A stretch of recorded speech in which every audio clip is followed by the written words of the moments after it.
As piedas parteiras. Quando agora, apesar de todas as tribulações, os filhos de Israel continuaram a se multiplicar e se espalhar, de modo que a terra estava cheia deles como um arbusto densos, pois as mulheres davam à luz a muitas crianças em um parto, os egípcios apareceram diante do faraó novamente e o instaram a inventar alguma outra maneira de livrar a terra dos hebreus, vendo que eles estavam aumentando poderosamente, embora fossem obrigados a trabalhar duro e trabalhar duro. O faraó não conseguiu inventar nenhum novo projeto. Ele pediu aos seus conselheiros que lhe dessem sua opinião sobre a coisa. Então falou um deles, Jó, da terra de Uz, que fica em Arã, na Araim. Como se segue? O plano que o rei inventou de colocar um grande fardo de trabalho sobre os israelitas foi bom em seu tempo e deve ser executado doravante também. Mas para nos proteger contra o medo de que, se uma guerra acontecer, eles possam nos sobrepujar por causa de seus números e nos expulsar da terra, que o rei emita um decreto, que todo filho do sexo masculino dos israelitas seja morto em seu nascimento. Então não precisamos ter medo deles se formos surpreendidos pela guerra. Agora que o rei convoque as parteiras hebreias, para que venham aqui e que ele as ordene de acordo com este plano. O conselho de Jó encontrou favor aos olhos do faraó e dos egípcios. Eles preferiam que as parteiras assassinassem os inocentes, pois temiam a punição de Deus se eles mesmos colocassem as mãos neles. O faraó citou as duas parteiras dos hebreus diante dele e ordenou que matasse todas as crianças do sexo masculino, mas que salvassem vivas as filhas das mulheres hebreias, pois os egípcios estavam tão interessados em preservar as crianças do sexo feminino quanto em causar a morte dos filhos do sexo masculino. Eles eram muito sensuais e desejavam ter o máximo de mulheres possível ao seu serviço. No entanto, o plano, mesmo que tivesse sido levado à execução, não era sábio, pois embora um homem possa se casar com muitas esposas, cada mulher pode se casar com apenas um marido. Assim, um número diminuído de homens e um aumento correspondente do número de mulheres não constituíam uma ameaça tão séria à continuidade da nação dos israelitas, quanto o caso inverso teria sido. As duas parteiras hebreias eram Joquebede, a mãe de Moisés, e Miriam, sua irmã.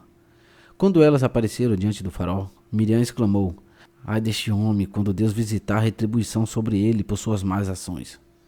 O rei a teria matado por essas palavras audaciosas, se Joquebede não tivesse acalmado sua ira, dizendo, por que você dá ouvidos às suas palavras? Ela é apenas uma criança e não sabe o que fala. No entanto, embora Miriam tivesse apenas 5 anos na época, ela acompanhou sua mãe e a ajudou com seus ofícios para as mulheres hebreias, dando comida aos recém-nascidos, enquanto Joquebede os lavava e banhava. A ordem do faraó foi a seguinte: no nascimento da criança, se for um menino, mate-o.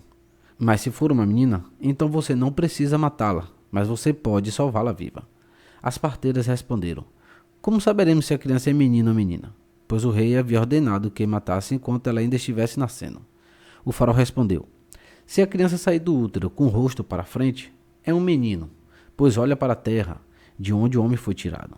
Mas se seus pés aparecerem primeiro, é uma menina, pois olha para a costela da mãe, e de uma costela a mulher foi feita. O rei usou todos os tipos de dispositivos para tornar as parteiras receptivas aos seus desejos. Ele se aproximou delas com propostas amorosas, que ambas repeliram, e então ele as ameaçou com morte pelo fogo. Mas elas disseram consigo mesmas, nosso pai Abraão abriu uma hospedaria para que ele pudesse alimentar os viajantes, embora eles fossem pagãos. E nós deveríamos negligenciar as crianças? Não, matá-las? Não, nós teremos o cuidado de mantê-las vivas. Assim, elas falharam em executar o que o faraó havia ordenado. Em vez de assassinar os bebês, elas supriram todas as suas necessidades. Se uma mãe que tivesse dado à luz uma criança carecesse de comida e bebida, as parteiras iam até as mulheres abastadas e faziam uma coleta, para que a criança não sofresse carência. Elas faziam ainda mais pelos pequenos. Elas fizeram súplicas a Deus orando. Tu sabes que não estamos cumprindo as palavras do faraó, mas é nosso objetivo cumprir tuas palavras.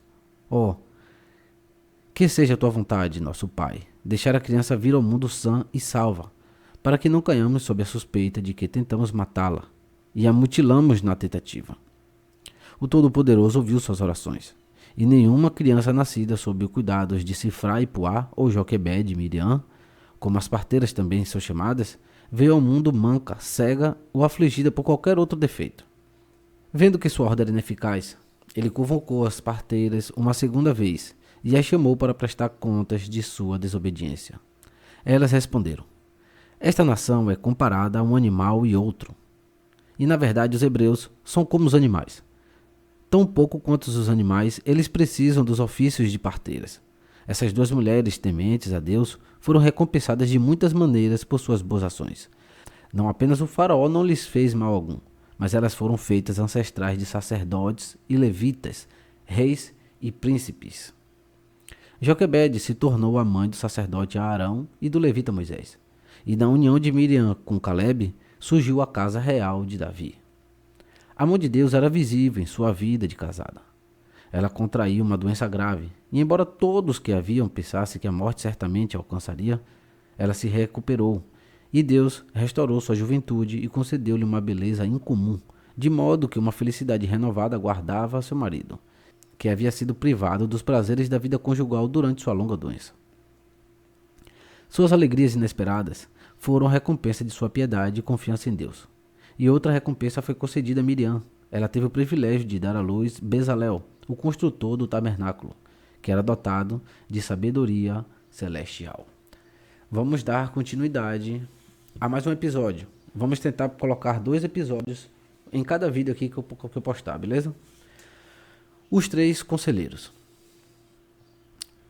Nos 130 anos após a descida de Israel para o Egito, o faraó sonhou que estava sentado em seu trono. E ele levantou os olhos e viu um velho diante dele com a balança na mão. E ele o viu pegando todos os anciãos, nobres e grandes homens do Egito, amarrando-os juntos e colocando-os em uma balança da balança, enquanto ele colocava um filhote tenro na outra. O filhote empurrou para baixo a panela que estava, até que pendurou mais baixo do que o outro com os egípcios amarrados. O faraó levantou-se cedo pela manhã e chamou todos os seus servos e seus sábios para interpretar seu sonho. E os homens ficaram muito amedrontados por causa de sua visão. Balaão, filho de Beor, então falou e disse: isso não significa nada, senão que um grande mal surgirá contra o Egito, pois o filho nascerá para Israel, que destruirá todas as nações da terra e todos os seus habitantes. E ele tirará os israelitas do Egito com uma mão poderosa. Agora, portanto, ó rei, toma conselho quanto a este assunto, para que a esperança de Israel seja frustrada antes que este mal surja contra o Egito. O rei disse a Balaão: o que faremos a Israel? Tentamos vários artifícios contra este povo, mas não conseguimos prevalecer sobre ele. Agora deixe-me ouvir sua opinião. A pedido de Balaão, o rei mandou chamar seus 2 conselheiros, Reuel, o midianita, e Jó, o uzita, para ouvir seus conselhos. Reuel falou: se parecer bem ao rei, que ele desista dos hebreus, e que ele não estenda sua mão contra eles, pois Iá os escolheu nos dias antigos, e os tomou como uma porção de sua herança dentre todas as nações da terra. E quem ousou estender sua mão contra eles impunemente? Mas que seu Deus vingou o mal feito a eles. Reuel então procedeu a enumerar algumas das coisas poderosas que Deus havia realizado para Abraão, Isaque e Jacó. E ele encerrou sua demonstração com as palavras: verdadeiramente teu avô, o faraó dos dias passados, elevou José, filho de Jacó, acima de todos os príncipes do Egito, porque ele discerniu sua sabedoria, pois através de sua sabedoria ele resgatou todos os habitantes da terra da fome, depois do que ele convidou Jacó e seus filhos a descer ao Egito, para que a terra do Egito e a terra de Gósen fossem libertadas da fome através de suas virtudes. Agora, portanto, se parecer bem aos teus olhos, deixa de destruir os filhos de Israel, e se não for tua vontade que eles habitem no Egito, envia-os daqui para que eles possam ir para a terra de Canaã, a terra onde seus ancestrais peregrinaram.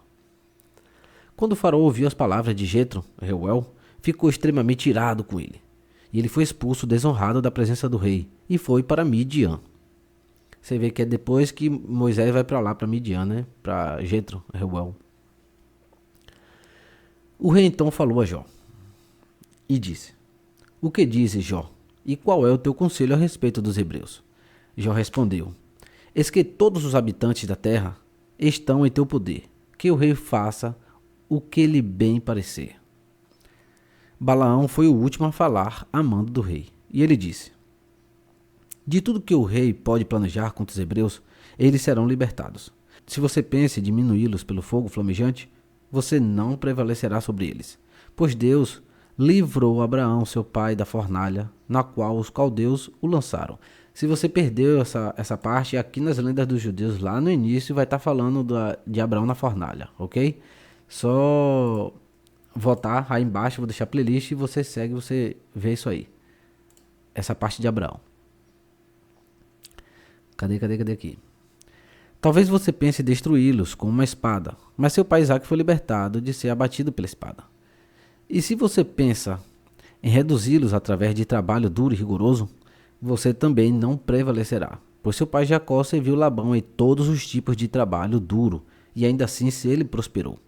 Se agradar ao rei, que ele ordene que todos os filhos do sexo masculino que nascerem em Israel, deste dia em diante, sejam jogados na água.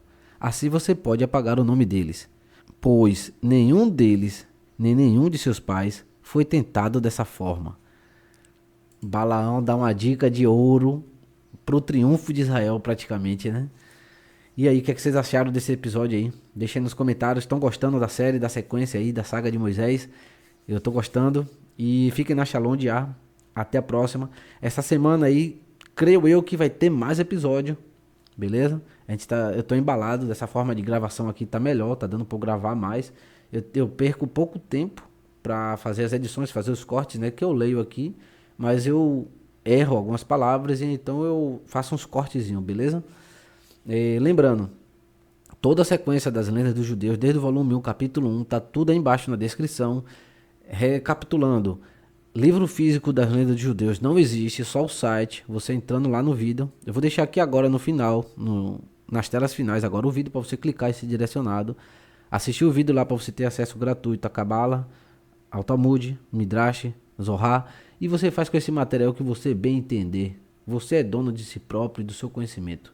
Então, que Yah te abençoe, que você tenha um bom filtro, um bom dia, uma boa tarde, uma boa noite, que você e sua família sejam abençoados. E até a próxima.